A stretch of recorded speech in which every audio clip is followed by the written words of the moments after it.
snack. Me and you gonna have a little chat about books. Hi guys! So I decided that I wanted to do a little vlog of the Diverseathon readathon because it's something that I don't normally do, and I'm going to be reading books that are not necessarily normal for me. I usually read science fiction and fantasy, as most of you guys know. I do push the boat out sometimes and read non-fiction and general fiction and literary, but not that often. And a lot of the titles that I put in my TBR are literary and fiction, so I thought, seeing as that's something that I don't normally read, I'd probably have some interesting thoughts to sort of tell you guys as I went through. So I decided to vlog. I don't know how long this will be, but hopefully I can keep it short and snappy, because usually I get way too long with vlogs, but I'm going to try and be better. Now, it's actually 11 o'clock right now, and I've already started reading and read like 100 pages of my first book, so I am cheating, but I know that I'm going to be sleeping for the first few hours of the readathon, so I thought, why not just start a little bit early and count that as like the sleep time? So that's what I'm doing. And the first book that I have started already is this one. It is A Tale for the Time Being by Ruth Ozeki, and this one is a really interesting story so far. It's about these two females. One is called Nao and the other one is called Ruth, and Nao's diary washes up in a tsunami and Ruth finds it, and Ruth is reading about Nao's life, and it's a super interesting story so far. I have a lot of empathy for Nao. Nao's life is not the greatest, like she is definitely not in a great situation in the diary, and Ruth's life is also really interesting, and there's some cool parallels between the two of them.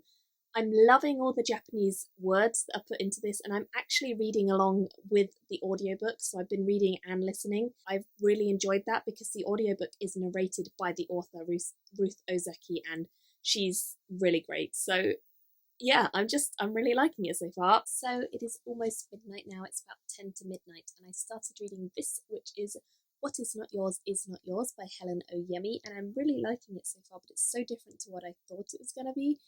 It definitely has kind of undercurrents of like magical realism. The first story is called Books and Roses, and it's all about this young girl who is abandoned at birth, or like just after she's born, and it definitely does have sort of whimsical magical elements, but they're very subtle, and actually there are links to fairy tales like Beauty and the Beast as well, and there were some really lovely analogies of like books in libraries. Hi guys, so it is Monday today and it's about almost 9:15, something like that. I'm about to go for a run, and as you can see I've got my headphones in because I am going to be listening to the audiobook of A Tale for the Time Being. Hey guys, so it is now Monday evening, it's about 8 o'clock in the evening. I've had a super busy day today. I went running, as I told you guys, and I did listen to A Tale for the Time Being for quite a long time. I actually managed a 45-minute run, which was my record, so I was really happy. And I think it was because I was really enjoying the book, so that's great. And I'm now halfway through that, so I'm hoping that I'll be able to finish that one up tomorrow. But I am really, really liking it so far, and the character of Nao, her life story is just so interesting, so I'm loving that. I haven't read any more yet because I have been at the hospital all day with my grandfather, who is luckily out now, but I am home now, he's safe, everything's good, hopefully. So I think we're just going to have dinner and then hopefully we'll be able to do some reading. So that is my plan for the rest of the evening. Hey guys, so it has just changed from Monday to Tuesday. Midnight has just struck and it is now 10 past midnight on Tuesday morning, and that means that I wanted to just tell you guys how I got on with the reading. I am up to page 318 of A Tale for the Time Being. There are only 403 pages, so I'm definitely going to finish that one up on Tuesday. I spent the last hour or so of today actually doing something super exciting, which was, and I don't know how well you'll be able to see this, building a new bookshelf! Yay!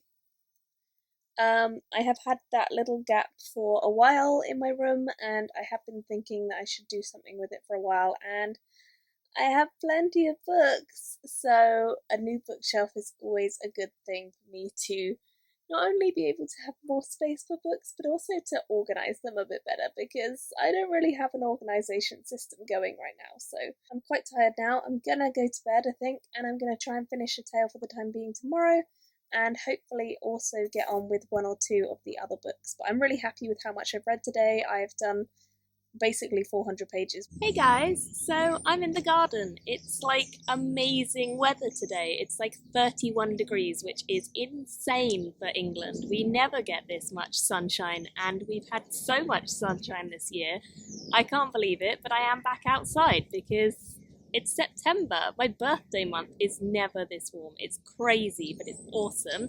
So I'm outside. I have 2 books out here with me. The first one is this one, which I am still working on, A Tale for the Time Being by Ruth Ozeki. I don't have a huge amount left. I think I've got like 60 pages, 50 pages, something like that. So I'm definitely going to be finishing this one up. And then I also have this one. Let me get it the right way up. Human Acts by Han Kang, and I'm definitely excited to give this one a shot. As I said, I think before, I started reading this yesterday, and I enjoyed what I read, but it was very brutal and it wasn't quite what I wanted to be reading just before bedtime. So I decided I would save this for the daytime, and now it's daytime, so I'm going to start reading more of this once I have finished up the Tale for the Time Being. So that should be really fun. Well, fun might be not the best way to describe it because it is pretty brutal. I've heard it's very emotional, very captivating. I think this will be a good one, but yeah, it's going to be a brutal one as well. So I'm kind of emotionally prepared going into it now. I don't think I was yesterday, but now I am, so hopefully I'll really like it as well. So that's going to be my reading plans for the day. I don't know how much more that I will get done, but this is a fairly short one, so I'm hoping if the story is good, then I will just be able to kind of devour it and just get through a large chunk. We'll have to see. Look who's come to join me. Little beauty cat. Oh, a butterfly. She nearly went for it. Oh, she's enjoying the sunshine too, and she's sleeping on one of my books. Hey guys! So it is about 2:30 in the afternoon. I hope you can hear me because the birds are obnoxiously loud today. It is so crazy how loud they are being. I really like it. It's really peaceful to sort of be sat outside with the birds, but they are loud, so hopefully you can hear me. I just finished listening to and reading A Tale for the Time Being by Ruth Ozeki. My little cat has come to join me, as you can see, and we are just having loads of fun being outside in the sun. It just makes me so peaceful and calm, and reading this book, it's been an experience because it's not what I expected it to be at all. But it's so good. I really, really enjoyed this. I think I'm going to have to give it like a 4.5 stars. The writing in this was so easy to get into. The character of Now, I really, really love her story. I love the way that she writes, the tone of voice that she has, because she is quite a young girl and she's going through some really hard times. She's being bullied, she's being abused, she's going through sexual things, rape. It's not a nice story that she's living, but equally there is a beautiful side to her story in Jiko, her grandmother, who is a monk, and she lives up in this temple, and she wants to tell the story of her grandmother because her grandmother is kind of the only inspiring, wonderful figure she's ever met. Her mother is away most of the time working, her father is suicidal and has tried to kill himself multiple times, so the only person that she really has to look up to and want to live for and to aspire to be like is Jiko, until she hears about Jiko's son, who is called Haruki, number 1. Her father is called Haruki 2 because he's named after Jiko's son. And I have to say, like, I really, really enjoyed this book. And it's told from 2 different points of view. So we've got our story, as I've been telling you, but then we've also got Ruth. And Ruth lives in a sort of little fishing isle called Whale Town in Canada. And she lives there, and this diary that she's found was washed up on the beach. She just found it one day, and she believes that it's been washed over in a tsunami that happened in Japan very recently. And she's kind of uncovering the secrets of Now the whole way through the story. She's kind of trying to find out what happened to Now, and her story is so endearing and so emotional that Ruth is just getting more and more invested. And it's not only Ruth's story of trying to find out more about Now, but it's also Ruth's story about how Now's story affects her life and makes her reevaluate some of the things she's done in the past and some of the things she's currently doing. And it's just really, really beautiful, and I really enjoyed it. And we not only have these 2 stories, but we also have Haruki 1 and Haruki 2's story. So we're following Nao's father and his story, and we're also following her great uncle, who is Haruki number 1, and we're following Jiko's story, who is her great grandmother. So there's a lot going on. There's a lot of really cool stuff. It's not just a fiction book. It does have magical realism elements. There are going back in time. There are words that disappear from pages.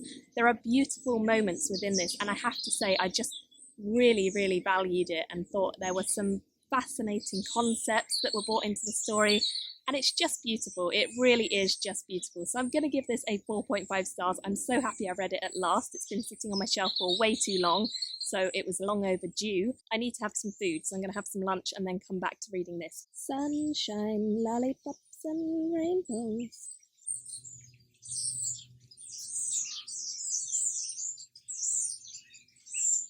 Hey guys! So it's now like 3:45 in the afternoon, and I have been reading Human Acts by Han Kang, and I'm enjoying this a lot. So far, it's been told in 3 different parts, and each part is a different narrator. So the first one is a young boy who is looking for his friend. He believes that he has been taken and killed, and he thinks he's dead somewhere, so he's looking through corpses. It's pretty brutal. It's set in a time in South Korea where there were a lot of student protests because they didn't like the government and the way it was run, and there were a lot of soldiers who would kill students and various people who got involved in the protesting. And so we start off with a pretty brutal scene, and I mean, I thought it would be brutal, but it's definitely brutal. The second character is actually the one I've most enjoyed so far, and that is the friend of the young boy, and this friend is dead already, and he is searching for other people. He is a soul. He is absolutely horrified by what's going on in the world and in his country. He is so upset by seeing people that he's loved killed for no apparent reason other than a dictator and someone deciding that they're going to kill people. Hey guys! So it is now 6 in the evening, and I just finished reading this. I hope you can hear me over the dogs that are barking in the background in one of my neighbour's gardens. I don't know where.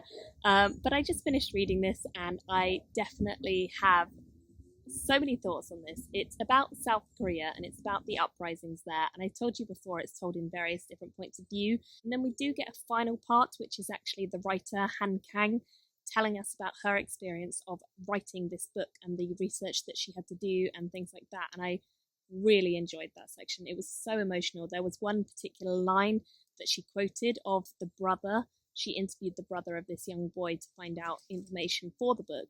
So there's this one quote from the brother of the young boy who she interviewed for the book, and he said, "Permission? Yes, you have my permission, but only if you do it properly. Please write your book so that no one will ever be able to desecrate my brother's memory again." And I just thought that that was really emotional, because this is a fictional book. It's told from fictional points of view, but they're all based on real characters and real people and real emotions and raw, sad times in the country of Korea's past, and it definitely is an emotional book. So I think I'm going to give it a 3 stars, which sounds so harsh because I think it is really well written. Maybe a 3.54. I'm so torn on this book because I did enjoy it and I read it in one day and it was emotional and beautifully written, but it just didn't grip me as much as I thought it would. Hey guys, so it is now 9:30 on Tuesday, which is only the 2nd day still. I know, crazy. I finished up 2 books today, as I told you guys earlier, so I started some new ones because I thought, why not? As you can see, I'm in the middle of dyeing my hair, which is why it's all like gross. It's not just slimy, I promise. But I'm in the middle of dyeing my hair, so whilst I was dyeing my hair, I started listening to Lagoon by Nnedi Okorafor, and I'm definitely liking this so far, but I have really not listened to much. I've listened to like half an hour, which is it's only the first chapter, so it's like 12 pages so far. There's a couple of characters who are just being introduced, and we've had this alien monster creature at the very beginning, which sounds really intriguing.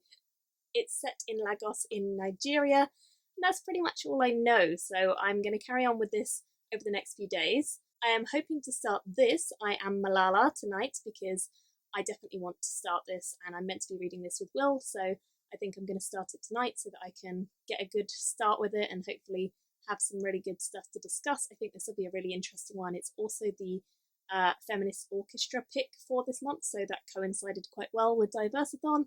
So hopefully I can get to this. I'm struggling a little bit with is this one, and it is What Is Not Yours Is Not Yours. And I think the reason I'm struggling with this is because the most recent short story collection that I've been reading, and I haven't finished it yet, but I am halfway through, is The Paper Menagerie by Ken Liu, and I'm loving The Paper Menagerie by Ken Liu. It is amazing. And this just isn't living up to it, because although there's some really interesting ideas, it's very lukewarm. It's like done well, but then not done well in other parts, and I just don't feel like it's really gripping me as much as I want it to. So yeah, I'm just not feeling this as much. I might just put this down for a few days and come back to it later on in the readathon and try out the other short story collection that I have, which is An Unrestored Woman. I might try that.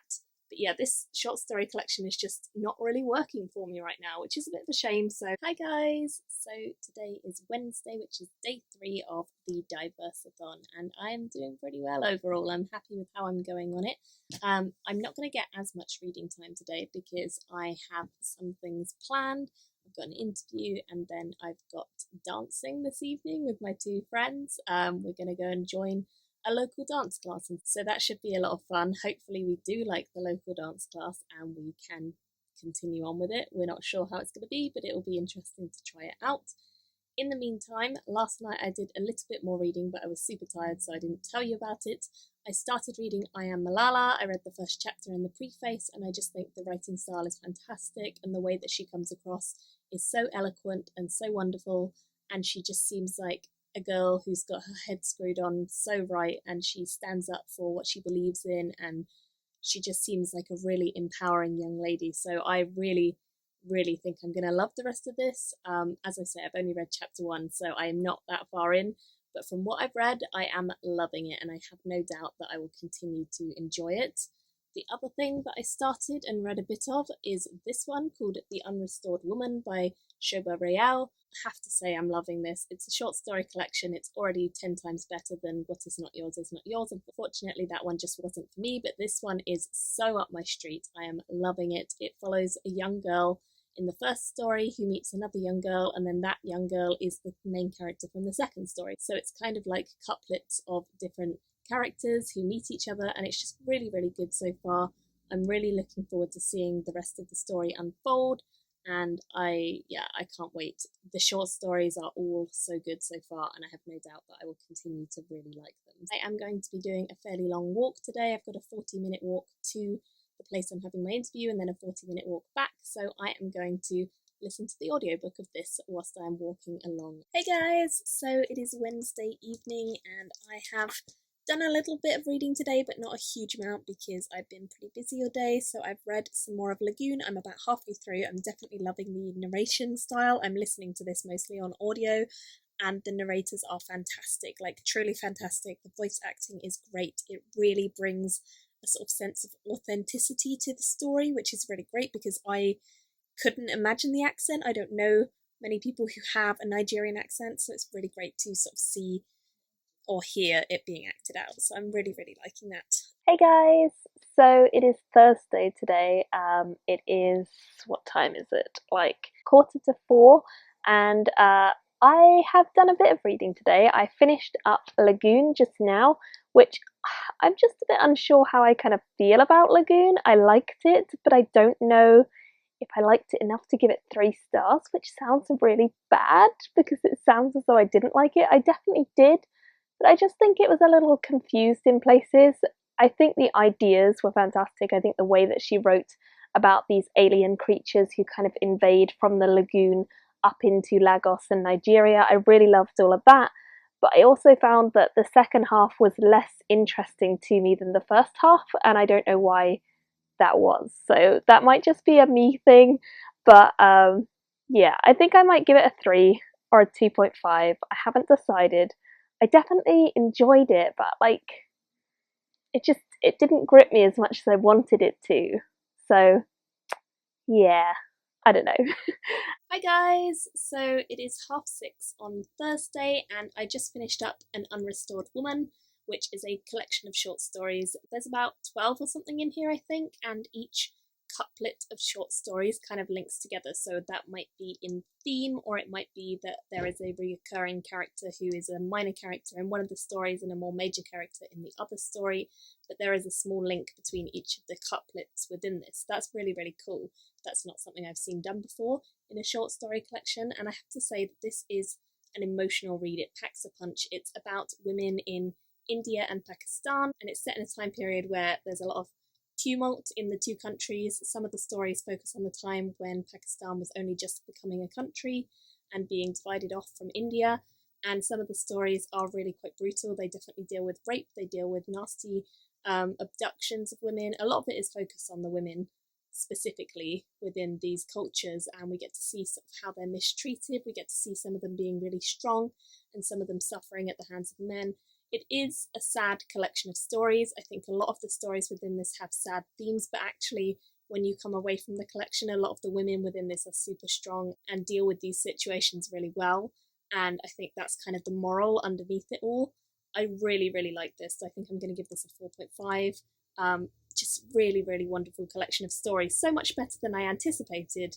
I thought I would like it, but I really, really loved it. So very, very glad that I read this, and I will definitely be picking up more fiction and non-fiction about India and Pakistan, because I didn't realise how much there was to know that I didn't know, and it seems like a fascinating set of countries, and I definitely want to know a bit more about the history and the origins. So reading this has been pretty eye-opening and pretty wonderful. Hey guys, so it's like 10 to 10 on Thursday, and I just finished up another book that I was reading. This one I started before Diverseathon, and I got about halfway through, but I decided I would carry on reading it in Diverseathon because it totally counts, and that is The Paper Menagerie by Ken Liu, which is a collection of speculative SFF short fiction, all written by Ken Liu, and he's amazing at what he does. He's incredibly intelligent, he's incredibly eloquent in how he comes across. The writing style that he has can be very lyrical and beautiful at times.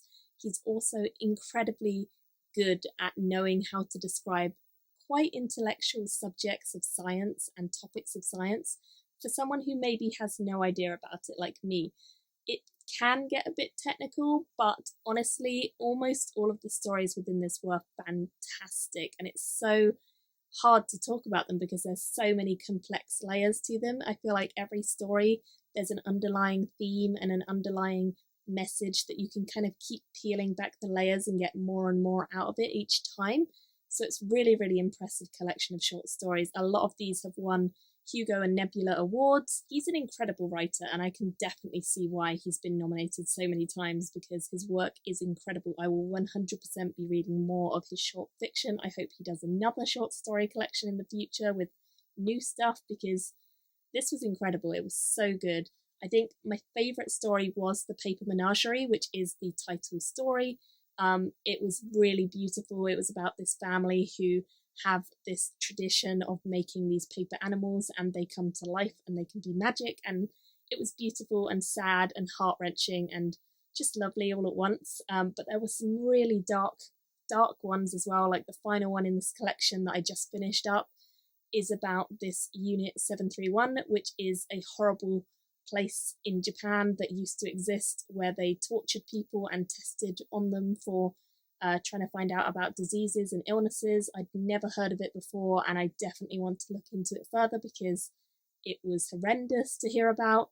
It reminded me of like Nazi Germany sort of regime and stuff, so it was pretty horrible. Concentration camps and stuff like that, big memories of that. So yeah, definitely interested to find out some more about that. I love the blend of Japanese and Chinese history. We get to see a lot of Japanese and Chinese coming together, and also the conflict between the two countries.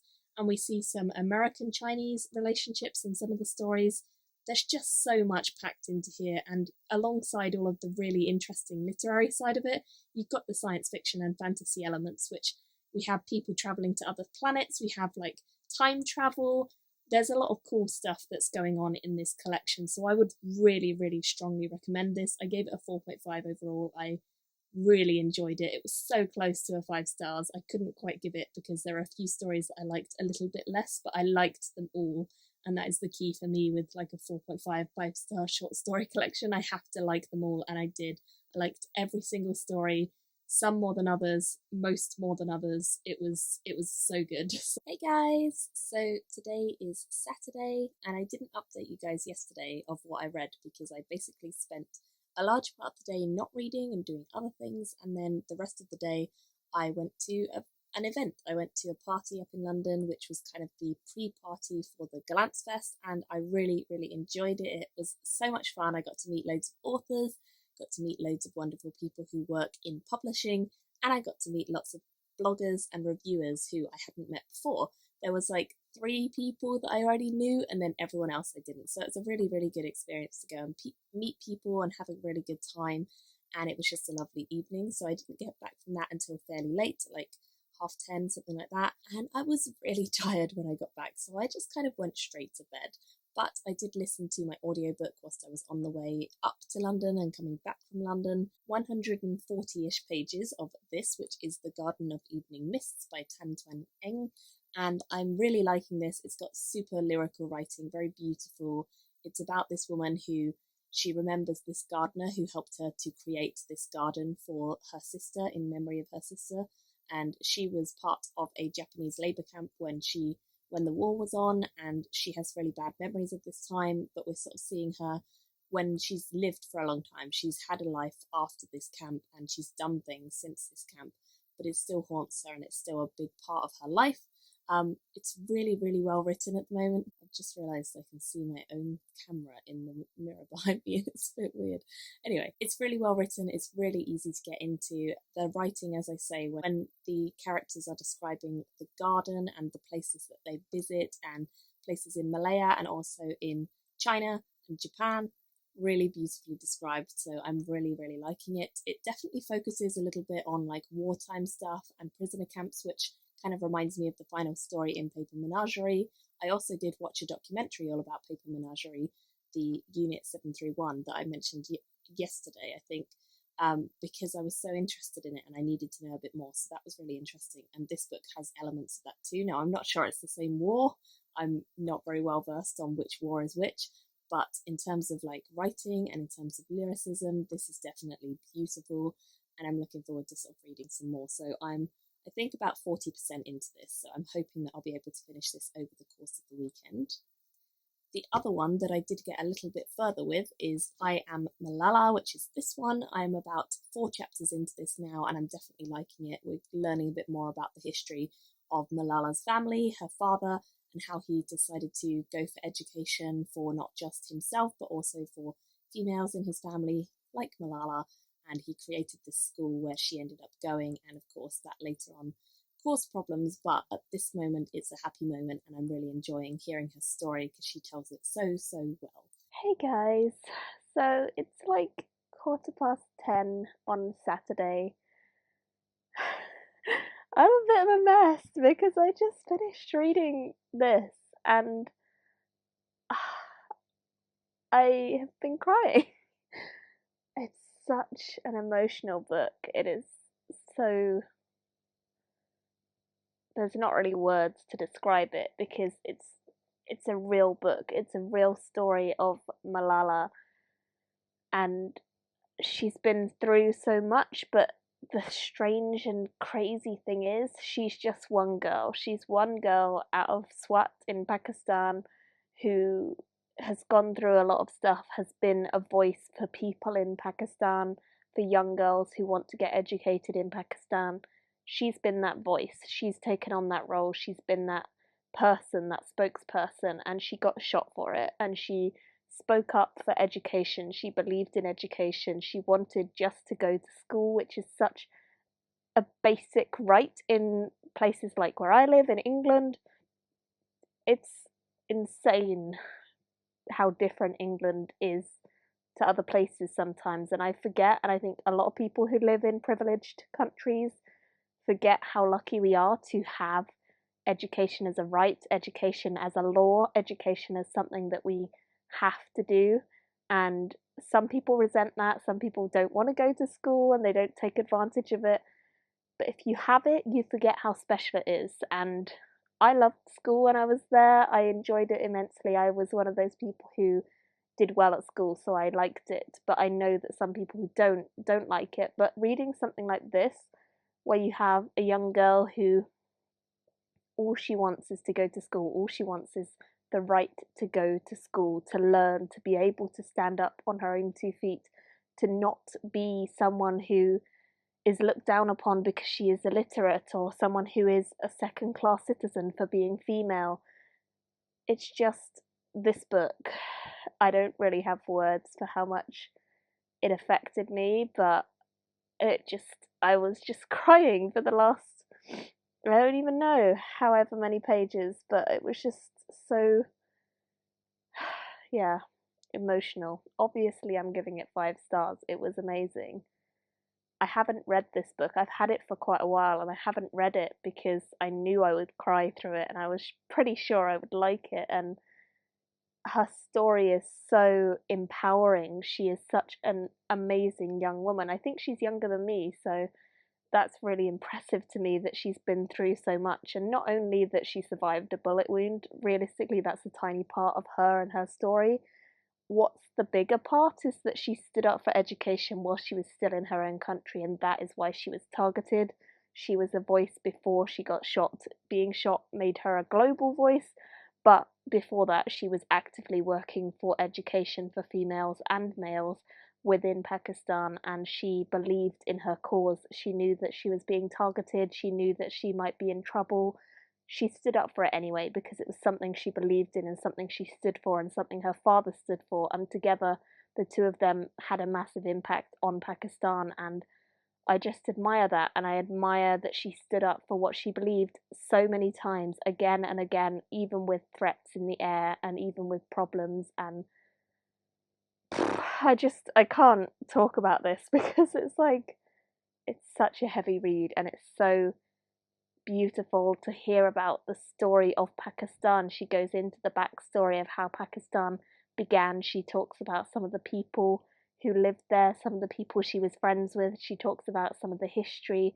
She talks about a lot of the beliefs of the Muslim faith, and she talks about how, unfortunately, the Taliban do not observe the Muslim faith as it is taught in the Quran and other places. So it's it's crazy. It's such a good book. I think if you haven't read this already, I would 100% recommend it. I am, of course, going to watch the film, which came out, I think, a year or so ago. I haven't watched it yet, but I wanted to read the book first, and I'm so glad I did. And I'm really an emotional mess after this because it made me want to do something. It made me want to stand up and scream at times and say, why is this happening? How can this be okay in this country? How can people let this happen? It's it's devastating and horrible, but it's such an important read, and I definitely think that I'm going to go and check out her charity, which is the Malala Fund. So I believe she has a charity where she donates to all sorts of educational causes all over the world, particularly in Pakistan.